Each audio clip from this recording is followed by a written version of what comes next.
আল্লাহ রসুল বলছেন, আল্লাহ তাআলা আমাকে দেখালেন জান্নাত জাহান্নাম, শাস্তি আমি দেখেছি, পুরস্কারও আমি দেখেছি। তবে 3 প্রকারের শাস্তি আল্লাহ তাআলা আমাকে দেখিয়েছেন। প্রধানত অসংখ্য শাস্তি দেখিয়েছেন, যারা পাপ করেছে তাদের শাস্তি হচ্ছে এটা দেখিয়েছি। তবে 3টা গুরুতর আল্লাহ তাআলা আমাকে দেখিয়েছে। কি বলবো 3টার কথা? রাসূল সাল্লাল্লাহু আলাইহি ওয়াসাল্লাম দেখে এসে তিনি জাতিদেরকে বলেছেন। তাহলে এই 3টা পাপ যদি আমরা করি তাহলে আমাদেরকেও কিন্তু ওই শাস্তি হবে, কি তাই না? এই জন্য এই 3টা পাপ আজকে আমরা আর করব না। কেউ ওয়াদা করা যাবে না। মেরাজের সবচেয়ে বড় শিক্ষা হলো এটাই যে এই 3টা পাপ কমপক্ষে আমরা ছেড়ে দিব। কি রাজি আছেন সবাই? সবাই রাজি আছেন তো? কি দেখানো হয়েছে দেখেন প্রিয় ভাইরা আমার। রাসূল বলেন, আমি কাবা ঘরের হাতিমের পাশে ঘুমিয়েছিলাম। অসংখ্য ফেরেশতা আসলেন, আমাকে ঘুম থেকে জাগিয়ে তুললেন। আমার বক্ষ বিদীর্ণ করা হলো, বুক কেটে ফেলানো হলো। এই যে এখন কি সার্জারি করে না, বুক কেটে। রাসূল বলেন, আমাকে বুক কেটে ফেলানো হলো। আমার ভিতরে যা ছিল সেটাকে বের করে আবার সুন্দর করে জমজমের পানি দিয়ে, জান্নাতি পানি দিয়ে ধৌত করা হলো, আবার ফিট করে দেওয়া হলো। দেওয়ার পরে সুন্দরভাবে ঠিকঠাক করে দেওয়ার পরে মসজিদে হারাম থেকে মসজিদে আকসা পর্যন্ত আমাকে মুহূর্তের মধ্যে নিয়ে গেল। মসজিদে আকসায় যে দেখি অসংখ্য অগণিত আল্লাহর আম্বিয়া ইকরামরা সেখানে উপস্থিত। বলুন সুবহানাল্লাহ। সব নবীরা সেখানে উপস্থিত। অসংখ্য লক্ষ লক্ষ নবী মসজিদে আকসায় উপস্থিত। সব নবীদের ইমামতির দায়িত্ব পালন করেছে আর কেউ নয়, আপনার আমার নবী মুহাম্মদুর রাসূলুল্লাহ। সব নবীদের ইমাম হয়ে তিনি নামাজ আদায় করেছেন। সুবহানাল্লাহ। এমন নবী আমরা পেয়েছি, এমন নবীর উম্মত আমরা। সেখান থেকে বুরাক নামের ঊর্ধ্বযন্ত্র, আলোর গতি, আলো যে গতিতে চলে তার চেয়ে গতিবেগ এই বুরাকের। চিন্তা করতে পারেন, আলোর চেয়ে শক্তিশালী গতিতে এরকম একটা যন্ত্র আসলো, তার নাম বুরাক।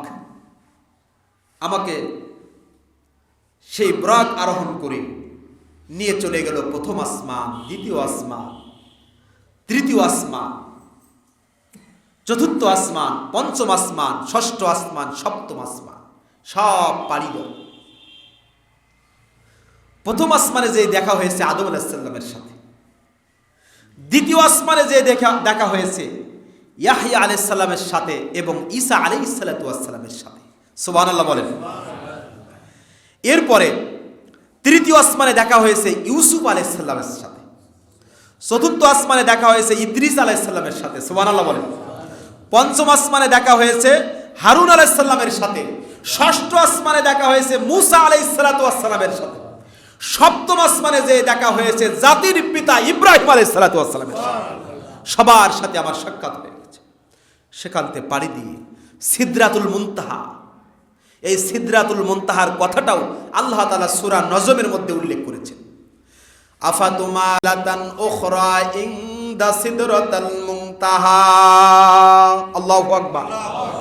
সিদরাতুল মুনতাহা, সিদরাতুল মুনতাহা পাড়ি দিয়ে একেবারে আল্লাহ তাআলার নিকটবর্তী আমাকে নিয়ে যাওয়া হয়েছে। মুসা আলাইহিস সালাম আল্লাহর সাথে কথা বলতেন। কি করতেন? কি কথা বলেন? এজন্য তাকে বলা হয় মুসা কালিমুল্লাহ, তাই না? আল্লাহর সাথে কথা বলতেন, পর্দার অন্তরাল থেকে আল্লাহর সাথে কথা বলেছেন। মুসা আলাইহিস সালাম সরাসরি দেখেননি, এজন্য তাকে কালিমুল্লাহ। আর আপনারা আমার নবীকে আল্লাহ তাআলা সরাসরি ডেকে নিয়েছেন। বলেন আলহামদুলিল্লাহ। আল্লাহ তাআলার একেবারে কাছে নিয়ে গেছে, একেবারে নিকটে নিয়ে গেছে। আর মুসা আলাইহিস সালামকে বলেছে যাও তুর পাহাড়ে। তুর পাহাড়ে আল্লাহ তাআলা মুসার সাথে কথা বলেন। আল্লাহ বলে, আল্লাহ, মুসা আলাইহিস সালাম বলে, আল্লাহ আমি আপনাকে দেখতে চাই। মুসা আলাইহিস সালাম তো আসলে আবেগ রাগী, যেমন রাগী আর সেরকম আবেগ তার ছিল। আল্লাহ তাআলার কাছে বিভিন্ন সময় আবদার করতেন, আল্লাহ আমি আপনাকে দেখতেছি। আল্লাহ বলে তো আমাকে দেখা যায় না, আমাকে দেখতে পাওয়া যাবে না, এই চক্ষু দ্বারা, দুনিয়ার চক্ষু দ্বারা আমাকে দেখা যাবে না। তারপরে বলে মুসা, মুসা বলে আমি আল্লাহ আপনাকে দেখতে চাই। আল্লাহ বলছে আমাকে দেখা যাবে না, তুমি কথা বলছো এটাই যথেষ্ট। আল্লাহ তাআলা তাকে তুর পাড়ে নিয়ে গেলেন। আল্লাহ তাআলার নূরের ঝলকে পুরা পাহাড় গলে গেল, পড়ে পাহাড় পুড়ে গেল।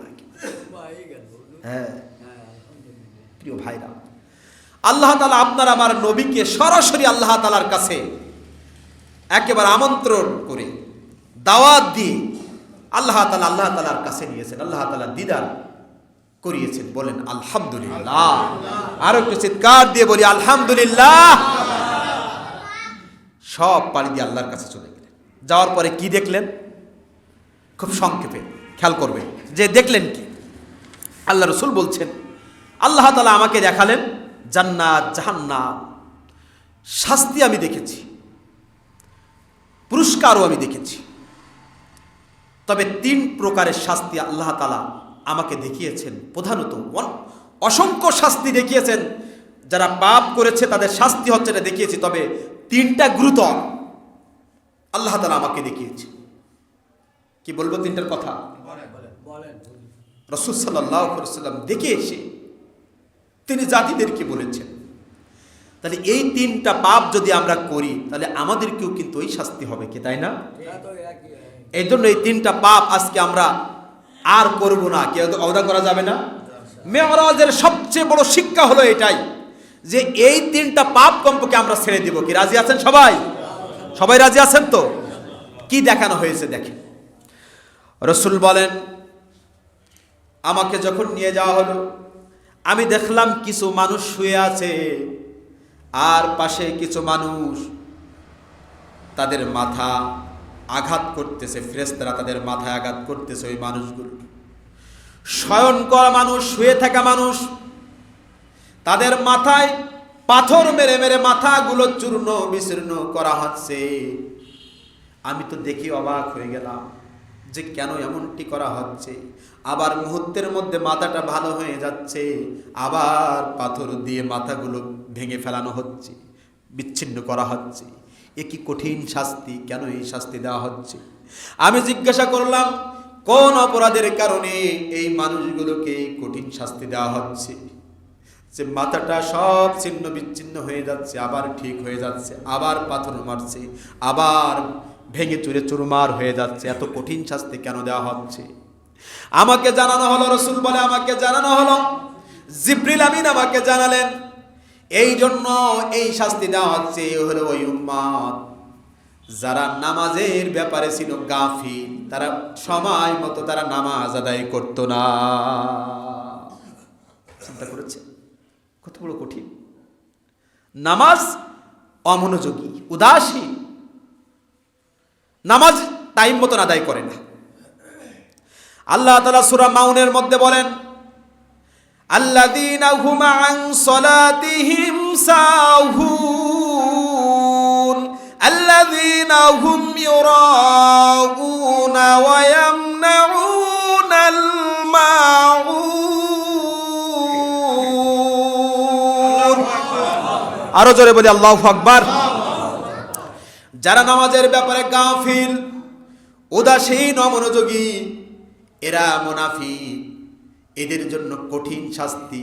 কিয়ামতের ময়দানে তাদের ঠিকানা হবে জাহান্নাম। নামাজ মোটে পড়ে না এমনটি নয়, সময় মতো নামাজ আদায় করে না। মন চাইলো 2-1 ওয়াক্ত পড়লো, মন চাইলো পড়লো না, টাইম মতো নামাজ আদায় করে না। আল্লাহ রাসূল বলেন আমি দেখলাম ওই মানুষগুলোর মাথা ভেঙে চুরমার করে দেওয়া হচ্ছে। তাদের প্রধানত অপরাধ হলো তারা নামাজের ব্যাপারে ছিল উদাসীন, নামাজ ঠিক মতো পড়তো না। কি ভয় হয় ভাই? নামাজ তো আমরা পড়ি না, তাহলে আমাদের কি হবে? নামাজে উদাসীন থাকার জন্য যদি এই কঠিন শাস্তি হয় যে মাথাগুলো ভেঙে চুরমার করে দিচ্ছে, আবার ঠিক হয়ে যাচ্ছে, আবার এভাবে চলতেছে, তাহলে আমাদের কি হবে? প্রিয় ভাইরা আমার, সব ইবাদত, সব হুকুম হাকাম আল্লাহ তাআলা রাসূলকে জিবরাইলের মাধ্যমে জানিয়ে দিলেন, ওহীর মাধ্যমে জানিয়ে দিলেন। একমাত্র নামাজ যেটা আপনার আমার জন্য রাসূলের উপর দিয়েছেন, সেটা জিবরিল আমিনের মাধ্যমে দেননি। আল্লাহ তাআলা মেরাজের রাত্রিতে আপনার আমার জন্য উপহার হিসেবে আল্লাহ তাআলা নামাজ দিয়েছে। সব ইবাদত, রোজা, হজ, যাকাত ওহির মাধ্যমে আল্লাহ তাআলা জানিয়ে দিয়েছে। আর নামাজটা সরাসরি মেরাজের রাত্রিতে আল্লাহ তাআলা উপহার হিসেবে আপনার আমার নবীকে এবং আমাদেরকে দিয়েছেন। সুবহানাল্লাহ। কয়েকটা দিয়েছিলেন বলেন দিন? 50। কয়েকটা ছিল কি বলেন বলেন সবাই, কত ওয়াক্ত ছিল? 50 ওয়াক্ত নামাজ নিয়ে আল্লাহ রাসূল ফিরে আসছেন। প্রতিমধ্যে মূসার সাথে দেখা। মূসা আলাইহিস সালাম বলে, ও আল্লাহর রাসূল মুহাম্মদ সাল্লাল্লাহু আলাইহি ওয়াসাল্লাম, আপনি ফিরে যান। আপনার উম্মতেরা 50 ওয়াক্ত নামাজ পড়তে পারবে না, এই অভিজ্ঞতা আমি মূসা আমার আছে। আমার উম্মতের জ্বালা কি ছিল আমি জানতাম, তারা কিছুই পালন করতে পারতো না। আমার অভিজ্ঞতা আছে, আপনি ফিরে যান, আল্লাহর কাছ থেকে কমাই নিয়ে আসেন, আপনার উম্মতেরা কিন্তু পারবে না। মূসা আলাইহিস সালামের অনুরোধে আল্লাহর নবী ফিরে গেলেন আল্লাহর কাছে, যে বলে, আল্লাহ আমার উম্মতেরা পারবে না, একটু কমাই দেন। আল্লাহ তাআলা 10 কমাই দিলেন। থাকলো কত? সবাই বলেন 40। ফিরে আসছেন। মূসা বলে, না হবে না, হবে না, যাও, আবার যাও, তোমার উম্মতেরা পারবে না, আমার অভিজ্ঞতা আছে, আমি তো নবুয়তের দায়িত্ব পালন করেছি, এ মানুষদের যে কি হাল চাল আমি জানি, আবার যাও। আবার ফিরে গেলেন, আবার 10 কমাই দিলেন। থাকলো কত? বলেন বলেন 30। আবার ফিরে আসছে। মূসা বলছে, হবে না, হবে না, আবার যাও, তোমার উম্মতেরা কিন্তু পারবে না, যাও যাও। আবার গেলেন, আবার 10 কমাই দিলেন। এইভাবে কমাতে কমাতে থাকলো মাত্র কত? বলেন কত? কত থাকলো? 5 থাকলো। এই 5 আল্লাহ তাআলা দিয়েছেন। আর কি বলেছেন? যেহেতু আমি 50 ওয়াক্ত দিয়েছিলাম, হাবিবের সম্মানে, রসুলের সম্মানে আল্লাহ তাআলা এতটা মর্যাদা দিয়েছেন। আল্লাহ ঘোষণা করলেন, তোমার উম্মতেরা, আমার বান্দারা যদি সময় মতো যত্নশীলভাবে, ভালোভাবে, ঠিকঠাকভাবে 5 ওয়াক্ত নামাজ আদায় করে 50 ওয়াক্তের সওয়াব দেওয়া হবে। বঞ্চিত করেননি আল্লাহ তাআলা। সুবহানাল্লাহ বলেন। কি পুরস্কার আমাদের জন্য। মূসা এটাও বলে দিলেন, ও মুহাম্মদ সাল্লাল্লাহু আলাইহি সাল্লাম, তোমার উম্মতেরা এই 5 ওয়াক্ত পড়বে না, এই 5 ওয়াক্ত পারবে না, 5 ওয়াক্ত তারা সময় মতো আদায় করবে না, দেখবা। কারণ এই দায়িত্ব আমি পালন করেছি, অভিজ্ঞতা আমার আছে। আসলে সত্য কিনা বলেন? কি তাই না? 5 ওয়াক্ত এখন পড়তে চায় না। কি পড়তে চায়? 5 ওয়াক্ত নামাজ মাত্র যদি 50 ওয়াক্ত থাকতো তাহলে কি অবস্থা হতো বলেন? 50 ওয়াক্তর কথা শুনলে তো আপনারা, আপনি আমি কোথায় যেতাম, নামাজ তো দূরে যাক, কি যে বলতাম তার কোনো ঠিক ছিল না, তাই না? 5 ওয়াক্তর ব্যাপারে তাই আমাদের সময় নেই।